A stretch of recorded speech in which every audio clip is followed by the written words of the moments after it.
Nahulog naman sa sapang isang van habang binabaybayang Banawe-Bontoc Road sa Mountain Province.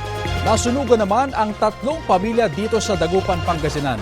Ang mainit na balita hatid ni CJ Turida ng GMA Regional TV. Nilamon ng apoy ang isang bahay sa Dagupan, Pangasinan nitong Lunes. Ayon sa BFP, 3 pamilya ang naapektuhan ng sunog. Tumagal ng mahigit 1 oras ang pag-apula sa apoy. Laking pasasalamat ng may-ari ng bahay na nailigtas sa sunog ang kanyang 72 taong gulang na ina. Ilang oras lang, wala na yung mga niya. Parang na-stress si nanay. Kasi tanda na rin si nanay. Buti nakalabas siya.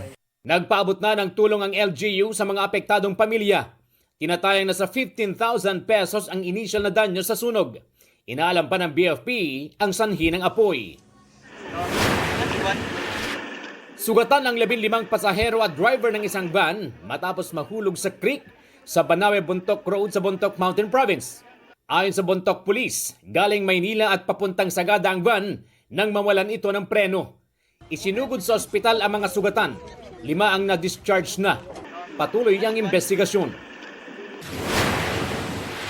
Nabulabog ang isang pamilya sa Lawag, Ilocos Norte. Sa gitna kasi ng baha sa loob ng kanilang bahay, may nakitang ahas. May haba itong mahigit kalahating metro. Maaaring nagtago raw sa bahay ang ahas dahil sa pagbaha. Hinuli ng mga residente ang ahas at pinakawalan sa gubat. Si Jay Torida ng GMA Regional TV.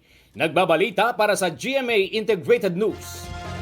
Kapuso, alamin ang maiinit na balita. Bisitahin at mag-subscribe sa GMA Integrated News sa YouTube.